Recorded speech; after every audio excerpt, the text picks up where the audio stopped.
Hello, this is Matt on the Moon Lambo channel, and I must admit, I was very surprised to read this headline. Not the headline itself, but more so where it came from. This comes from Bitcoinist.com, and it's titled, Ripple and XRP Mentioned in Official U.S. Bill Proposal. And this is the first website where I saw this story, so if it was anywhere else first, perhaps I just didn't come across it, but usually I don't expect to see breaking news of the positive kind, anything regarding Ripple and XRP from Bitcoinist.com. But nonetheless, here we are, Ripple and XRP mentioned in official U.S. bill proposal, so I'm going to run through the specifics with you. It's pretty cool stuff. I'm also going to share with you some comments from Michael Arrington, founder of TechCrunch and founder of Arrington XRP Capital. He had some rather positive and bullish things to say about XRP. And I'll wrap up the video with an article unrelated that I just found pretty interesting. It's from Daily Hodl. It's titled, Bling King's Buying Spree and Crypto Sim Swapping. Scheme Ends in Indictment. And it's another story just about, a bad person. So, before we go any further, if you would please delicately tap that like button, and if you are a fan of Ripple and XRP, go ahead and subscribe to the Moon Lambo channel. It's a pretty gosh darn good idea. Happy Friday, everybody, by the way.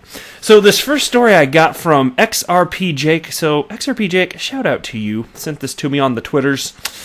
He wrote, Get on the money train. Bring on adoption. Ripple and XRP mentioned in official U.S. bill proposal. And tagged me along with fellow XRP YouTubers The Bearable Bull and Kevin Cage. So thank you very much for tagging me along there.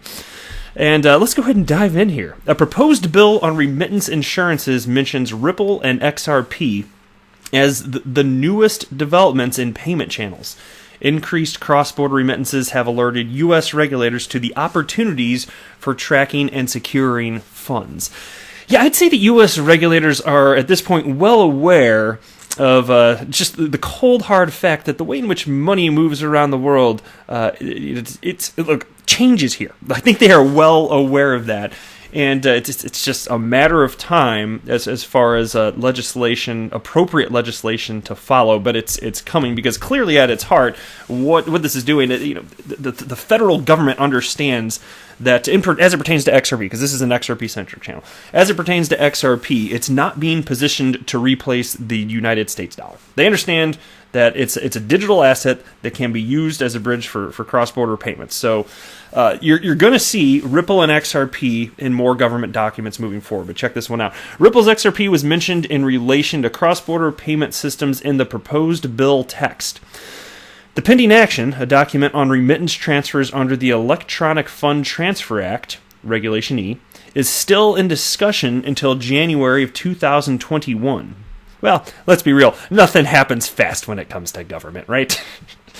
Have you ever been to the DMV? Anyway, the mention was immediately recognized as potentially positive for XRP on social media. You can see right here they have a little tweet from Yasuke, if I'm saying that right. He wrote, remittance rules are changing, and Ripple and XRP are both mentioned on page 38. Yeah, indeed, it's a long document. By the way, I pulled it up here. Not going to read this whole thing, and only a snippet of it pertains to Ripple and XRP, so I use the search function in here to find it on... There you go, page 38. So I'm going to cover that spot in just 1 second here. But the document proposes to secure funds sent through the growing selection of payment channels and covers the activity of fintech institutions and payment processors. The technical possibilities of new types of networks are allowing a more detailed and exact approach to insurance against losses. Right. Ripple's payment network was mentioned as one of the vectors of growth in the remittance market. And here's a quote. This is the money quote right here. The continued growth and expanding partnerships of virtual currency companies, such as Ripple, and again, this is in the bill, which offered both a payments messaging platform to support cross-border money transfers, as well as a proprietary virtual currency XRP, which can be used to effect settlement of those transfers. And so obviously look, people in the federal government clearly haven't figured everything out. XRP is not a proprietary virtual currency. It's the XRP ledger. It's utilizing distributed ledger technology, and nobody owns it. So there's nothing proprietary about XRP whatsoever. But they got they kind of sort of got the concept down, right, as far as offering payments and settlement, right? Ripple was mentioned also in relation to being a system which could exactly predict the funds to be received. Now check this out. Here's another quote from it. The Bureau also believes that expanded adoption of Swift's GPI product or Ripple's suite of products could similarly allow banks and credit unions to know the exact final amount that recipients of remittance transfers will receive before they send the transfer.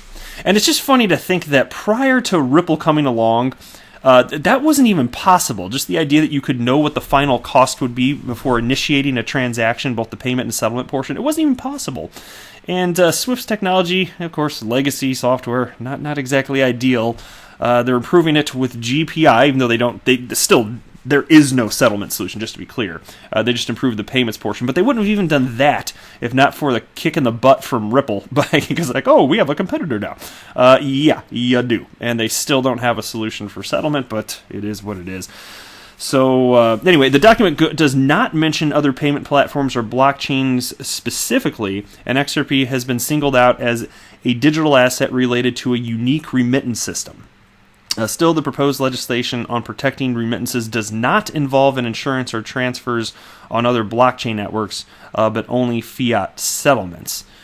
Yeah, but insurance for who and for what? Like, I still, the first time I read through it, I was like, what exactly are you referencing as it pertains to that? Thankfully, from a regulatory perspective, on both ends of the transaction, as far as the banks are concerned, all the same KYC and AML regulations, they're still fully enforced, so all good there for sure. But anyway, Ripple has currently invited all users to make transfers and settlements through Ripple Network, which unified Xcurrent and Xrapid. The usage of XRP remains optional. Well, yeah, but it's, do you want to solve the problem of settlement or not? Because there is no other solution that humans have devised other than the utilization of XRP. And so as far as why it's not getting used as much, there are only so many corridors open right now. Xrapid, now known as on-demand liquidity, it's only been in production for a little over a year. So it's a-coming. And we do see plans for corridors. There's already been word from Ripple that some of the direction that they're going to be going as we get into the year 2020. They got a roadmap for themselves. All right, next, here's a tweet from Panda Ripple XRP. And there's a video clip that's a little over a minute and a half, and it's Michael Arrington speaking the whole time. So again, founder of Arrington XRP Capital. And he said something which is, perhaps an unpopular opinion amongst some. Here's the quote from Michael Arrington. If we are talking about the most decentralized cryptocurrency, the most censorship resistant, the best in every way, we're talking about Ripple and XRP. That's an exact quote, word for word, from Michael Arrington. And then then it was funny at the end of the clip. The last thing that he said was, "Who out there's with me on XRP?" And he raises his hand. He's like, "Raise your hand." And he goes, nobody likes XRP. Because it's hated on so much, and it's completely irrational. It's just because people are tribal about it. But to me, that was a funny moment there. He's like, nobody likes XRP, right? Well, except for the gigantic XRP community. And, and banks and remittance companies, businesses that actually use it. There's that. All right, next, here's a tweet from Freki. He tagged me along with a bunch of other members of the XRP community, as well as David Schwartz and Brad Garlinghouse. I just thought this was cool. There's a t-shirt here, and I'm just going to pull it up on the screen, and it's an XRP t-shirt, established 2012, the standard. I just thought it was a cool-looking design, so I thought I'd go ahead and share it with you. And shout out to you, Freki, for tagging me. I do appreciate that. All right, let's dig into this. Daily Hodl, Bling King's buying spree and crypto sim swapping. Scheme ends in indictment. Dun, dun, dun. Anthony Francis Falk, 23 of Pennsylvania, is facing an indictment by a federal grand jury for allegedly conspiring to carry out wire fraud and extortion after a string of hacks targeting crypto-related companies. By the way, wait till I get to the part about what he's up against here in terms of incarceration. You wouldn't want to be 23-year-old Anthony Falk here. Let me just say that. The indictment accuses Falk of taking a part in a fraudulent scheme to obtain digital currencies and other property through extortion and fraudulent activities, according to an announcement by the U.S. Attorney's Office and the Federal Bureau of Investigation. As reported in a release, here's a quote now. Falk targeted assets owned and controlled by executives of cryptocurrency-related companies and cryptocurrency investors. The indictment alleges Falk and others engaged in a SIM swapping scheme and used fraud, deception, and social engineering techniques to induce representatives of cell phone service providers to transfer cell phone numbers from SIM cards in the devices possessed by victims to SIM cards in devices possessed by the conspirators. And this is a type of fraud that I've reported on the channel. So this is not the only individual to think that he's a genius to go ahead and do this and just steal from people like a jackass. But yeah, he's one of them. He's definitely one of them, and he's going to get his. That's for sure. The indictment also accuses Falk and his co-conspirators of gaining control of unsuspecting users' mobile phone numbers and then using other deceptive tactics to access email, online storage, and other accounts belonging to the victims, including their cryptocurrency wallets. Falk has been charged with one count of conspiracy to commit wire fraud and one count of interstate communications with intent to extort. Yeah, those don't sound like ideal things to be charged with. All right, so check this out now.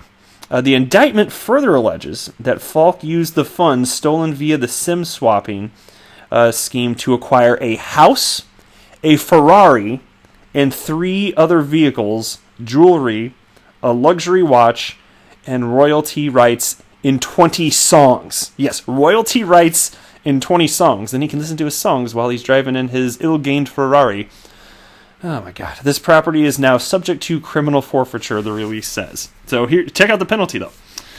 Falk faces a maximum of 20 years in prison and a fine of $250,000 if he's convicted of the conspiracy to engage in wire fraud. So don't be an Anthony. Man, as my grandpappy used to say, people are no damn good. Well, Anthony's no damn good. My gosh. That's it for this video. I am not a financial advisor. Do not buy or sell anything because of anything that I say or write. That would be a very, very, very bad idea. Until next time, to the moon, Lambo!